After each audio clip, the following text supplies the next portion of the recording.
오늘 우리에게 주시는 하나님의 말씀은 구약성경 에스겔서 18장 23절 한 절 말씀이 되겠습니다. 제가 하나님의 말씀을 받들어 봉독할 때에 오늘 우리 각자에게 주시는 하나님의 음성을 들으시길 바랍니다. 주 여호와의 말씀이니라. 내가 어찌 악인이 죽는 것을 조금인들 기뻐하랴. 그가 돌이켜 그 길에서 떠나 사는 것을 어찌 기뻐하지 아니하겠느냐. 아멘. 요즘 많은 분들이 이렇게 우리 사회에서 죽고 있죠. 이렇게 시간이 지나고 우리가 한 인생을 살다 보면 우리의 세대 가운데서 그러니까 나라고 하는 그 존재가 살아갈 때 형제도 죽을 수 있고 또 자녀도 죽을 수가 있고, 그렇죠? 또 배우자도 죽을 수가 있고 부모님이 이렇게 돌아가실 수도 있고, 나아가서 우리가 알고 있는 지인들이 죽는 경우도 있고, 또 세대를 살아보면 그 한 세대에 참 난 인물이다 라고 하시는 분들도 죽는 경우를 우리가 보게 됩니다. 또 역사 속에서 어떤 분들이 죽었는가도 우리가 이렇게 살펴볼 수가 있게 되죠. 오늘 말씀은 모든 죽음에 대한 주님의 정의로운 말씀 한마디가 나와 있습니다. 주 여호와의 말씀이니라. 내가 어찌 악인이 죽는 것을 조금인들 기뻐하랴. 그가 돌이켜 그 길에서 떠나 사는 것을 어찌 기뻐하지 아니하겠느냐. 그러니까 우리 하나님께서는 사실상 죽는 것에 관심이 없어요. 죽는 것보다는 사는 것에 더 관심이 있습니다. 사람이 죽을 때 우리 주님이 그 죽음이 어떠한 죽음이든 간에 그 죽음을 기뻐하지 않으신다. 그러니까 우리가 잘 사는 것도 중요하고 죽음 이후의 삶도 중요하다라고 하는 것입니다. 오늘 본문의 말씀을 통해서 그러므로 우리는 몇 가지 중요한 사실을 살펴볼 수가 있는데요. 이 에스겔서 18장 전체를 집약시켜서 오늘 말씀을 제가 주제 말씀으로 이렇게 전달을 하고 있습니다만은, 이 앞서에 있는 표현들을 보면 우리 하나님은 어떤 분이시냐, 우리가 이렇게 제목에서도 알 수 있듯이 악인의 죽음을 기뻐하지 아니하시는, 죽는 것에 관심 있는 게 아니라 사는 것에 관심 있는 하나님을 알 수 있는데, 다른 표현을 보면 우리 하나님이 어떤 분이시냐, 모든 영혼의 주관자가 되신다. 에스겔의 표현을 빌려서 이야기를 해보겠습니다. 에스겔서 18장 4절에 보면 다음과 같은 말씀이 있습니다. 모든 영혼이 다 내게 속한지라. 아버지의 영혼이 내게 속한 같이 그의 아들의 영혼도 내게 속하였나니 범죄하는 그 영혼은 죽으리라. 에스겔서 18장 4절의 말씀은 어떤 의미를 담고 있느냐 살펴보겠습니다. 자, 모든 영혼의 주관자. 모든 영혼이라고 하는 것은요, 모든 사람을 말합니다. 그리고 이 모든 사람은 의인과 악인에 대한 정의를 포함하고 있습니다. 우리 인간은 모두 다 죄인이죠. 자, 죄인이지만 의인이 될 수 있고 악인이 될 수 있는 그 정의를 오늘 말씀 에스겔서 18장 4절을 통해서 또 18장 전체를 통해서 정의를 해볼 수가 있어요. 특별히 마태복음 10장 28절에는 몸과 영혼을 지옥에 멸하실 수 있는 분을 두려워해라 그랬습니다. 우리 모두가 누구에게 속해 있느냐? 하나님께 속해 있다. 또 그렇기 때문에 그 영혼의 주관자를 우리가 좀 심도 있게 늘 상고해 볼 필요가 있다라고 하는 것입니다. 에스겔 선지자를 통해서 오늘을 살아가는 우리에게 말씀하시고자 하는 이 하나님은 어떤 하나님이세요? 오늘 말씀을 이렇게 들여다보니까 모든 영혼의 주관자고, 그 영혼의 주관자라는 말은 사실 이러한 의미를 더 담고 있습니다. 사람이 이 세상에 태어나기 이전에 벌써 영혼의 상태가 되어 있고요. 이 세상에 살다가 이제 죽을 때 그 영혼, 자, 사람의 영혼이 여기에도 들어가 있습니다. 그러니까 보여지는 육체는 요때뿐인데 우리의 눈으로 보여지는 눈은 지금 요 인생이라고 하는 사람, 육체적인지 사람이 보여지는 거예요. 그러나 보여지기 이전에 보이지 않는 영혼이 존재하고 있고요. 또 다시 이 세상의 삶을 다 살고 우리가 죽을 때, 태어나기 이전과 이제 우리가 이 세상 살다가 죽은 삶의 죽음 이후에 영혼은 또 보이지가 않게 되죠. 그러니까 이 영혼이라고 하는 존재가 사실 상당히 중요하다고 볼 수 있습니다. 자, 이것에 대한 주관자라. 사람이 태어나기 전, 자, 태어나기 전, 그리고 사람이 죽음 이후, 태어나서 죽기 전까지는 이게 중요하죠. 보여지는 삶, 이 땅의 생애, 이 땅의 유한적인 시간이 중요하지만 시간, 나라고 하는 이 더불어 생길 수 있는 이 시간의 이전의 영혼의 상태와 또 내 인생의 시간이 다 끝난 이후에 이 영혼에 대해서 사실 이 부분은 우리가 관심 갖기가 좀 어려워도 이 부분은 관심을 가질 수가 있다. 근데 어떤 관점으로 관심을 가져야 되느냐? 바로 영혼의 주관자와 함께 이 영혼에 대해서 관심을 가져야 된다. 누구의 영혼이냐? 중요한 건 나의 영혼이겠죠? 내 영혼이 천국에 가느냐 아니면 내 영혼이 지옥으로 떨어지느냐, 중요한 내용이기 때문에 그렇습니다. 어떻게 관심을 가져야 되냐, 오늘 말씀 가운데서 이 영혼의 주관자를 우리가 잘 들여다보면서 이쪽 방향으로 우리가 맥을 잡아야 되겠죠. 자, 태어나기 이전 그리고 우리 삶의 이후 이 영혼의 주관자, 그분이 누구십니까? 우리가 믿고 있는 예수님이 된다라고 하는 것입니다. 우리의 정말 삶은요 유한적이고 우리의 삶은 이 세상을 살아갈 때 제한적입니다. 그러나 영혼은 이렇게 제한적이질 않는다. 이때 잠시만, 이 땅을 살아가는 잠시만 유한적이고 제한적인 것 같아도 그 이전의 영혼의 어떤 상태, 그리고 그 이후의 영혼이 이 땅의 삶을 필터링해서, 이 땅의 육체라는 삶을 이 영혼이 필터링해서 어디로 가야 되냐, 천국이냐 지옥이냐에 대한 이 필터링 과정이 중요하다라고 하는 것을 오늘 주님이 말씀하고 있는 것입니다. 그 일제시대 때 보면 우리가 일제 치하에서 친일파 사람들은 다 목숨을 살았습니다. 목숨을 생명 부지했죠. 그런데 반일을 했던 사람들은요 다 잡아다가 죽였어요. 그 중에 많은 기독교인들이 있었습니다. 근데 이 기독교인들이 두려워하지 않았어요. 왜? 이 말씀 때문에 그런 거예요.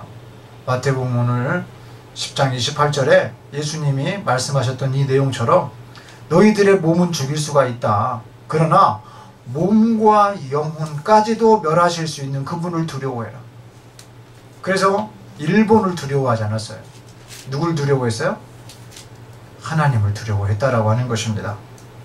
그렇다면 이 땅을 살아가는 오늘 우리도 이 시대가 아무리 악한 세대가 되고요, 이 시대가 어떠한 악법을 제정하고 그런다고 해도 그런 것들을 통해서 우리가 두려워하거나 또 물러설 필요가 없다라고 하는 것입니다. 우리의 나아갈 바는 어디예요? 바로 영혼이 천국에 가야 되는, 여기에 우리가 생명을 걸고 여기에 우리 인생의 방향을 정하고 여기에 우리가 모든 에너지를 쏟아 부어야 되는 것입니다. 저는 이 말씀과 더불어서 이 세대를 향해서 선포하려고 하는 말씀을 오늘 가지고 나왔습니다. 이것은 정치를 제가 이야기하려는 부분이 아닙니다. 또 어떤 정권에 대해서 비판을 하고자 하는 내용도 아닙니다. 바로 이 세상의 삶을 살면서 이 세상의 권력과 이 세상의 권세를 잡은 자들을 향해서 범세계적으로 저는 선포하고자 하는 말씀인 것입니다. 이 세상의 권력과 권세를 가진다 한들 할 수 없는 일이 있다는 것을 아시길 바랍니다. 그것은 바로 영혼을 죽이지 못한다. 영혼을 어떻게 할 수 없다는 사실입니다.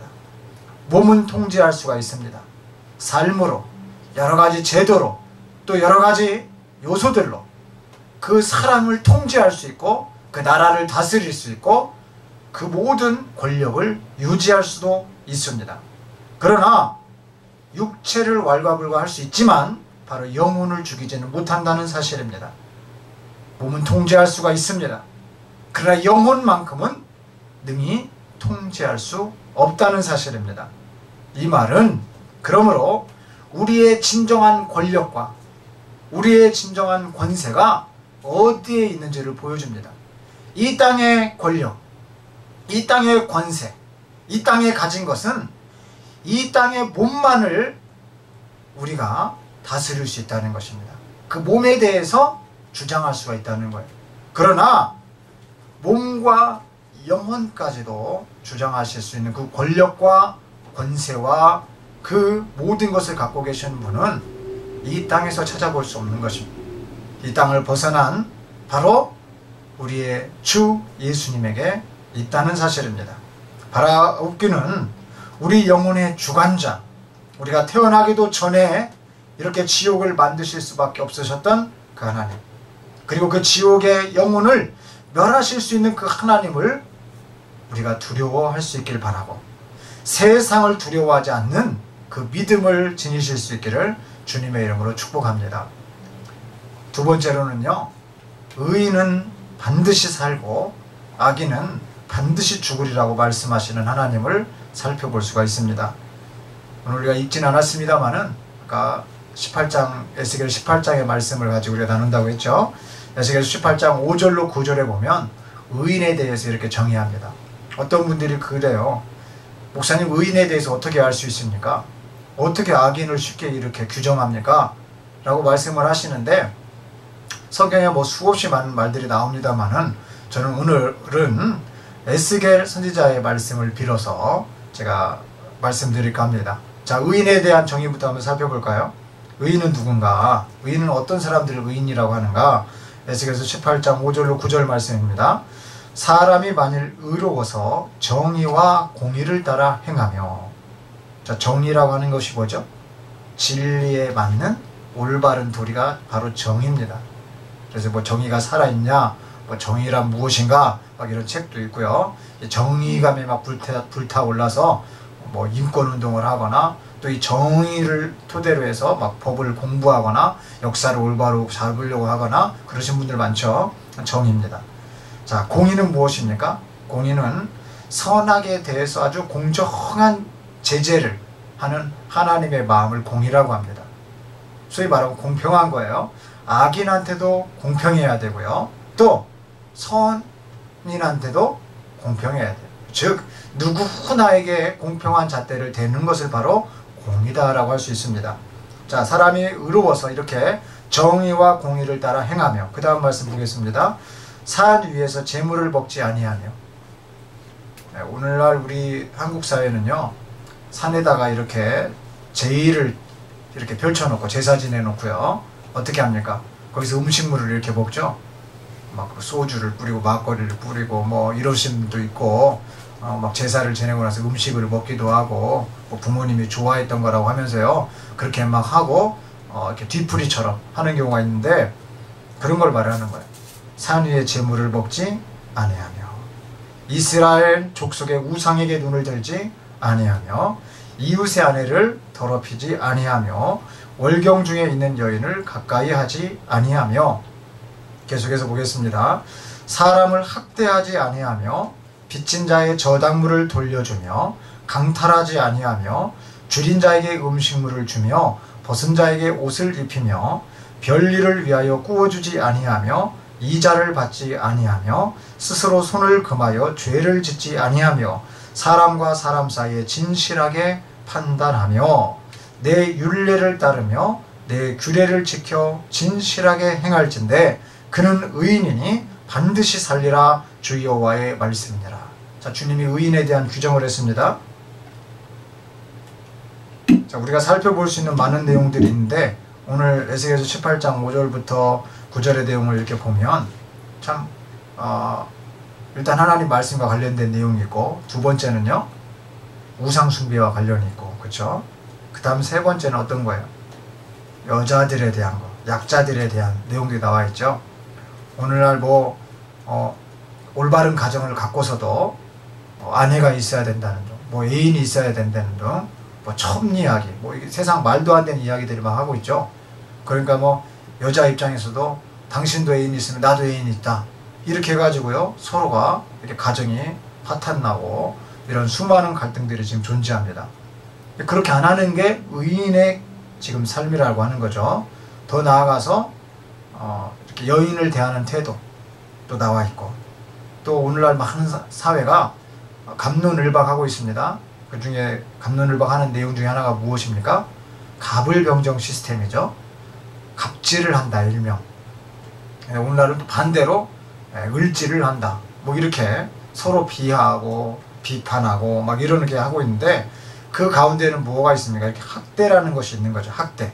사람을 학대하는 것을 성경도 이렇게 들여다보고 있는 것입니다. 그래서 이렇게 하라 하지 마라, 하지 말라는 거죠. 이렇게 안 하는 사람은 의인이다. 또 빚진 자의 저당물을 돌려주고 강탈하지 않는다. 돈에 관련된 얘기가 계속 나옵니다. 이렇게 빚진 자의 저당물 같은 것도 돌려줘라. 사랑하라는 거죠. 강탈, 빼앗는 거죠. 나라와 나라 사이도 요즘 분쟁 지역이라고 하는 곳 있는데 그걸 막 강탈하려고 해요. 강탈하려고. 우리나라 어떻습니까? 일본이 독도가 자기네 땅이 아닌데도 불구하고, 한국의 엄연한 땅임에도 불구하고요 자기네 땅이라고 자꾸 강탈하려고 하고요. 역사도 유린하고 그렇게 가르치고 있지 않습니까? 그걸 악인인 거죠. 그것은 악한 것인 거죠. 또 줄인 자에게 음식물을 주고, 여러분 배고픈 사람들에게 밥 주는 게 이게요 보통 일이 아닙니다. 우리 서울에는 천사의 집이라는 선교 단체가 있죠. 수많은 교회에서 아니면 가정에서 이렇게 저녁마다 갑니다. 가면은 이 관계자분과 함께 서울 시내에 있는 많은 노숙자 분들에게 그 사랑을 나눠줍니다. 때로는 옷일 수도 있고 때로는 음식일 수도 있습니다. 특별히 배고파하는 그들에게요 이렇게 도시락같이 이렇게 준비해서 음식물을 줄 때 그들이 자다가도 일어나서 먹는 것을 보면은요 얼마나 참 이 사역이 귀한 사역인가 이렇게 싶습니다. 또 벗은 자에게 옷을 입히고요. 자, 그 다음의 내용들 아까 읽었습니다만은 이게 이익을 사람들한테 얻으려고 하지 않고 이렇게 자꾸 주려고 하고, 또 손으로 금하여 죄를 짓지 않고. 여러분, 내가 손 씻었다, 이게 무슨 말이에요? 내가 다시는 죄를 짓지 않겠다라는 거죠. 성경의 표현도 여기 그대로 나와 있습니다. 손을 금하여 죄를 짓지 아니하며. 여러분, 손으로 죄를 짓는 일이 너무 많다는 거예요. 여러분, 위조하는 것도요 손으로 정교하게 위조합니다. 사기치는 것도요 손으로 하는 거예요. 머리로 하는 것 같아도 손으로 모든 문건들을 넘기고 손으로요 이렇게 전부 다 처리를 하지 않습니까? 그러니까 이 손이 가는 곳에, 사실은 마음이 가는 곳에 이 손이 모든 것이 움직입니다. 이런 것들을 금한다라고 하는 거죠. 그리고 사람들과 사이에 진실하게 판단하고, 남에게 돈을 빌려줄 때 이자 같은 것도 받으려고 하지 않고. 자, 이런 내용들이 있고요. 오늘 우리가 조금 더 중요하게 볼 것은 바로 이 부분입니다. 많은 분들이 헷갈려하는 게 있어요. 자, 율법은 뭐냐? 율례는 뭐냐? 규례는 뭐냐? 이거는 기초가 되는 거예요. 이 기초에서 조금 더 섬세하게 나아가는 게 율례입니다. 그리고 더 세게 나가는 게 규례입니다. 우린 반대로 생각하죠? 이 율법이 더 센 줄 알아요. 근데 강도가 이거를 조금 더 세밀하게 하고 그걸 좀 더 강도 높게 한 거예요. 라우라고 하는 이 율법은 우리가 쉽게 예를 들면요, 안식일을 지켜라, 이런 게 여기에 해당하는 거예요. 율법. 그런데 안식일을 어떻게 지켜야 되느냐? 좀 상세적으로 좀 말해달라. 스타튜스, 그죠? 율례. 안식일을 어떻게 지키냐? 그 안식일에 어떻게 해야 되느냐? 그 몇 가지의 말씀이 있습니다. 오늘 몇 가지 말씀만 제가 이렇게 말씀드려보면은, 이 안식일에 대해서 다닐 수 있는 거리가 있었어요. 다닐 수 있는 거리. 사도행전 1장 12절에 보니까 제자들이 감람원이라는 산으로부터 예루살렘으로 이렇게 돌아왔는데 이 산은 예루살렘에서 가까워 안식일에 가기 알맞은 길이라. 근데 이 길이 보통 안식일에 다닐 수 있는 이 길, 자 예를 들어서 지금 샘플을 합니다. 이게 안식일이라고 하는 율법이 주어져서 안식일을 지켜라. 근데 거리도 있다는 게 거리. 그 거리는 몇 킬로냐? 약 1.5km입니다. 그러니까 안식일에 1.5km 이상 다니면 안 돼. 1.5km 이하로 다녀야 돼. 또 어떤 내용이 있느냐? 출애굽기 35장 3절에 보면 안식일에는 너희의 모든 처소에서 불도 피우지 말지니라. 그러니까 음식 같은 걸 할 때 안식일 그 전날에 다 해결을 해놓는 거죠. 안식일에는 불을 피우면 된다 안 된다? 안식일에는 불을 피우면 안 된다. 안식일에는 요리하면 안 된다. 불 피우는 요리는 안 돼. 안식일에는 불 피우면 어떻게 돼? 죽어. 1.5km 넘어가면 어떻게 돼? 죽어요. 그러니까 보세요. 거리 같은 것도 얼마를 걸어야 되느냐? 자, 요리를 할 때도 불을 피우면 안 된다. 자, 요리하지 말라는 거예요, 사실은. 안식일에. 아무것도 하지 말라는, 뭐만 하나 예배만 드리라는 게 거의 강해요. 자, 이런 것들이 뭐로 속하느냐? 율례에 속해요. 이것을 조금 더 상세하게 설명한 것을 스태튜스, 율법이라고, 율례라고 해요, 율례. 로우, 안식일을 지켜라, 거룩하게 지켜라. 율례, 어떻게 지키느냐? 거리도 1.5km 이하로 다녀야 되고, 음식을 할 때 불 피우는 요리하면 안 되고, 요리하지 말라는 거예요. 이렇게 먹을 수는 있는데, 먹는 것들은 있지만 불 피워가지고 하는 요리는 하지 말라는 거예요. 불 피우면 죽는 거라니까. 자, 그 다음에 그러면 규례는 뭐냐? ordinance. 이 규례라고 하는 것은 뭐냐? 이제 심판에 담겨있는 거예요. 심판. 이게 ordinance에 들어가는 말이에요. 나중에 뭐라고 합니까? 출애굽기 31장 14절로 15절 말씀에 보니까 안식일을 지키지 않는 자는 어떻게 하라? 안식일을 지키지 않는 자는 죽이라. 이렇게 거리도 이 안에서 다녀야 되고, 음식을 먹을 때도 불을 피워서는 안 되고, 이게 저 한두 가지만 설명이 되어 있지만 여러 가지가 설명이 되어 있는데요. 그러한 많은 것들을 지키지 않으면 죽이라고 나옵니다. 그 심판하는 것이 바로 규례다라고 하는 거예요. 그러니까 의인은, 우리가 이 말씀에서 살펴봤습니다마는, 의인이라고 하는 사람은 이렇게 내 율례를 따르며 내 규례를 지켜라고 말합니다. 그러니까 하나님 말씀을 삶에서 살아내고요, 심판받을 짓을 안 한다는 거예요. 이 지켜. 그럼 지키는 게 쉬워요, 어려워요? 지키는 게 쉬울까요, 어려울까요?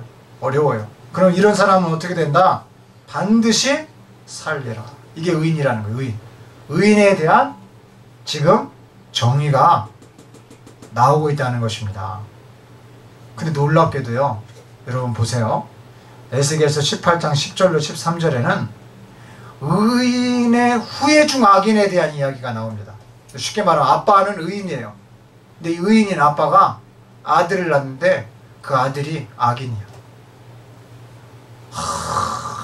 우리 각 가정에서요, 살펴보실 수 있기를 바랍니다. 부모는 의인인데 자식이 악인이에요. 끔찍한 거죠. 만일 그 의인의 아들이 악을 행한다면, 이렇게 시작을 해요, 이 말씀이. 모든 가정들과 자녀들 이 말씀을 심도 있게 보실 수 있기를 바랍니다. 제가 봉독해 드리겠습니다. 가령 그가 아들을 낳았다 하자, 그 아들이 이 모든 선은 하나도 행하지 아니하고 이 죄악 중 하나를 범하여 강포하거나 살인하거나 산 위에서 재물을 먹거나 이웃의 아내를 더럽히거나 가난하고 궁핍한 자를 학대하거나 강탈하거나 빚진 자의 저당물을 돌려주지 아니하거나 우상에게 눈을 들거나 가증한 일을 행하거나 별일을 위하여 꾸어주거나 이자를 받거나 할진대 그가 살겠느냐? 결코 살지 못하리니 이 모든 가증한 일을 행하였은즉 반드시 죽을지라 자기의 피가 자기에게로 돌아가리라. 그럼 이게 악인이라는 거예요. 그러니까 의인이었지만 의인에게서 가령 지금 임시로 이렇게 만약 이러한 아들이 태어나서 이렇게 행동한다면에 대한 정의가 나와 있는 거죠. 반드시 죽는다. 여러분 의롭게 살면요 복이 천대까지 흐른다고 했어요. 근데 이 천대까지 흐르는 복을 연결시켜야 되는데 천대까지 흐르는 이 복을 끌어내버리는 이런 역사가 3, 4대 만에 끊어내버리는 역사가 바로 이 악인에게 담겨있는 것이죠. 그런데 또 놀라운 이야기가 또 나옵니다. 만일 이제 악인의 아들이 다시 의를 행한다면 이라고 나와요. 그러니까 이번에는 악인의 후예 중에서 의인에 대한 정의를 살펴볼 수가 있죠. 쉽게 말하면 아빠가 이제는 악인이에요. 그런데 아빠가 악인인데 아들은 의인인 경우를 말하는 것입니다. 계속해서 말씀을 제가 읽어드려 보도록 하겠습니다. 에스겔서 18장 14절로 17절의 말씀입니다. 또 가령 그가 아들을 낳았다 하자 그 아들이 그 아버지가 행한 모든 죄를 보고 두려워하여 그대로 행하지 아니하고 산 위에서 재물을 먹지도 아니하며 이스라엘 족속의 우상에게 눈을 들지도 아니하며 이웃의 아내를 더럽히지도 아니하며 사람을 학대하지도 아니하며 저당을 잡지도 아니하며 강탈하지도 아니하고 줄인 자에게 음식물을 주며 벗은 자에게 옷을 입히며 손을 금하여 가난한 자를 압제하지 아니하며 별리나 이자를 받지 아니하여 내 규례를 지키며 내 율례를 행할진대 이 사람은 그의 아버지의 죄악으로 죽지 아니하고 반드시 살겠고. 자, 죽는다고 했습니까? 죽지 않는다고 했습니까? 반드시 산다라고 말하고 있습니다. 그러면서 이 악인과 의인에 대한 아버지와 아들에 대한 정의를 하고 있습니다. 18장 18절에 그의 아버지는 심히 포악하여 그 동족을 강탈하고 백성들 중에서 선을 행하지 아니하였으므로 그는 그의 죄악으로 죽으리라. 자, 그런데 사람들이 이제 어떠한 이야기를 하고 있느냐, 이런 이야기를 듣고 사람들이 하는 이야기를 에스겔 선지자를 통해서 적어놨습니다. 18장 19절로 20절의 말씀입니다. 그런데 너희는 이르기를 아들이 어찌 아버지의 죄를 담당하지 아니하겠느냐 하는도다. 아들이 정의와 공의를 행하며 내 모든 윤례를 지켜 행하였으면 그는 반드시 살려니와 범죄하는 그 영혼은 죽을지라. 자, 영혼이 죽는다고 분명히 말하고 있습니다. 아들은 아버지의 죄악을 담당하지 아니할 것이요 아버지는 아들의 죄악을 담당하지 아니하리니 의인의 공의도 자기에게로 돌아가고 악인의 악도 자기에게로 돌아가리라. 즉 나와 하나님과의 관계가 중요하지 아버지가 의인이었다고 아버지가 악인이었다고 하는 것이 나와는 별개다라고 하는 것입니다. 이어서 말씀 보시면 18장 21절로 22절에 주님께서는 이제 선악에 대해서 이렇게 정의하고 계십니다. 그러나 악인이 만일 그가 행한 모든 죄에서 돌이켜 떠나 내 모든 율례를 지키고 정의와 공의를 행하면 반드시 살고 죽지 아니할 것이라. 그 범죄한 것이 하나도 기억함이 되지 아니하리니 그가 행한 공의로 살리라. 여러분 이 말씀에서 우리는요, 야 하나님이 하나님이시다 라고 하는 이 부분을 살펴볼 수 있습니다. 바로 의와 죄의 구분, 즉 선과 악의 구분을 명확히 하고 계시다라고 하는 사실입니다. 그리고 모든 이해관계는 바로 그 당사자와 하나님과의 관계가 가장 중요하다는 사실을 또 우리가 살펴볼 수가 있었던 것입니다. 하나님과의 나와의 관계가 여러분 제일 중요합니다. 그리고 이 말씀은 선과 악의 구분을 정확히 알고서 죽지 말라. 너희의 영혼이 천국에 와야 된다라고 하는 바로 사랑의 하나님의 메시지인 것입니다. 의를 행하면 반드시 살지만 악을 행하면 반드시 죽는다는 이 말씀은 우리 몸과 영혼에 해당되고 있다고 하는 사실입니다. 그러니까 이 세상에 살면서요, 이렇게 의인과 악인에 대해서 이렇게 간단하게나마 정리를 해 놓았으니까 너희가 이렇게 살면은, 의롭게 살면은 감사할 일이지만은 너희들이 이렇게 의롭게 살지 못하면, 하나님 앞에서 이렇게 죄악된 삶으로 산다면 그 죄를 회개하고서 의롭게 살고자 노력해라 라고 하는 하나님의 이 희망의 메시지를 오늘 여기에다가 이렇게 꺼내 놓으신 것입니다. 그러니까 우리가 이 말씀을 상고해 봐야 돼요? 상고해 보지 않아야 돼요? 이 말씀에 대해서 우리가 깊게 사실은 상고해 봐야 되는 것입니다. 마지막으로요, 우리 하나님은 어떤 분이시냐? 우리 하나님은 사랑의 하나님이시다라고 하는 것입니다. 오늘 에스겔서 18장 본문의 말씀이었던 23절 말씀과 이후에 나오는 24절 말씀을 제가 다시 한번 읽어드리겠습니다. 주 여호와의 말씀이니라. 내가 어찌 악인이 죽는 것을 조금인들 기뻐하랴. 그가 돌이켜 그 길에서 떠나 사는 것을 어찌 기뻐하지 아니하겠느냐. 만일 의인이 돌이켜 그 공의에서 떠나 범죄하고 악인이 행하는 모든 가증한 일대로 행하면 살겠느냐. 그가 행한 공의로운 일은 하나도 기억함이 되지 아니하리니 그가 그 범한 허물과 그 지은 죄로 죽으리라. 여러분, 주님의 평가가 나와 있어요. 지금요, 이 평가를 들여다보기 아주 좋은 지금 시국입니다. 잠깐의 한국 사회에요, 지금 많은 이들이 죽어가고 있습니다. 말씀에 앞서 말씀드렸습니다마는 어쩌면 한국 사회뿐만이 아니라 전 세계적으로 훌륭하거나 유명한 그러한 분들이 많이 죽어가고 있는지도 모릅니다. 이것은 인간이 해결할 수 없는 그 영혼의 주관자의 시간표 속에 우리 모두가 있음을 우리가 또한 생각해 보지 않을 수가 없는 내용입니다. 이러한 많은 이들의 죽음을 우리가 보면서 우리 사회가 평가할 때요, 참 어두운 부분은 우리가 가려지고 의롭게 보는 부분들이 이렇게 있고 국가와 민족의 이바지를 한 위대한 인물로 평가를 하는 그러한 부분들도 많이 있습니다. 그러나 어떠한 업적을 이룩하고 어떠한 행보를 보이고 이러한 부분들이 부각이 될 수는 있겠지만 우리가 더욱 중요하게 살펴보아야 될 부분이 바로 이렇게 주님께서 말씀하셨던 그 영혼이 이렇게 주님의 뜻을 살피고 그 뜻대로 살면서 의인의 행보를, 그 삶을 살았느냐예요. 그렇지 않고 악인의 행보와 악인의 삶을 살았다면 돌이키고 회개하라는 것입니다. 여러분 보세요. 이게 좀 중요한 내용입니다. 자, 우리가 아까 살펴봤듯이 지금 영혼에 대한 중요한 이야기를 하고, 이 영혼이 쉽게 말하면 지옥에 가지를 않기를 원하시는 그 하나님에 대해 살펴봤어요. 그죠? 사람에 대한 평가, 우리 주님이 사람에 대한 평가를 했을 때 아주 좋은 일들을 많이 했어요. 좋은 일들 너무 많이 했어. 소위 말하면 우리가 좀 퍼센테이지를 좀 세게 말합시다. 99%를 좋은 일을 했어요. 그런데 1%의 악한 일을 해가지고 이 1%의 악 때문에 이가 이렇게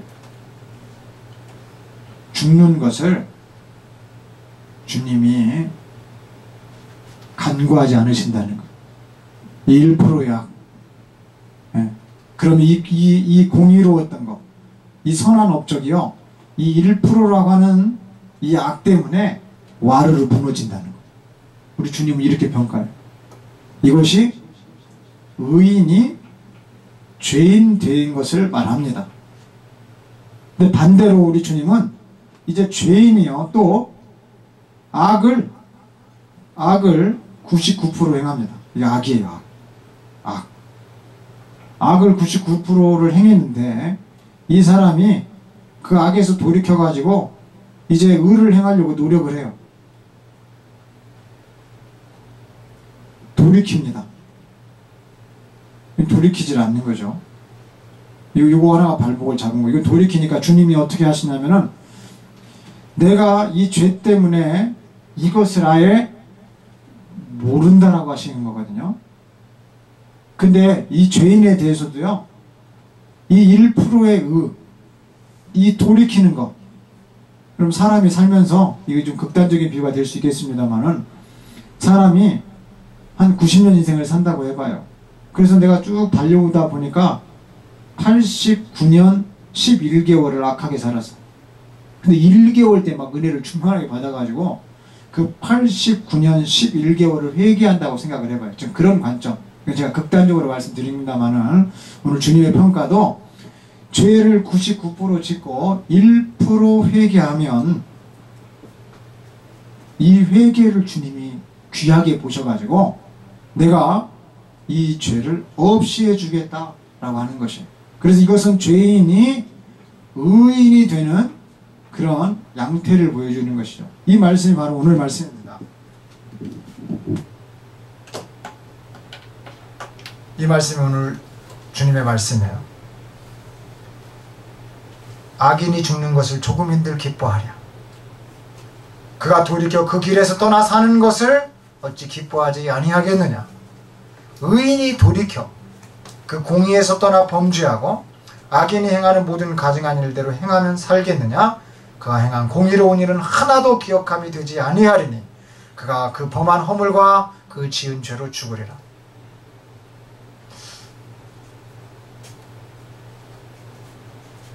우리가 여기에서 정말 중요하게 생각해 봐야 될 부분이 있다는 것입니다.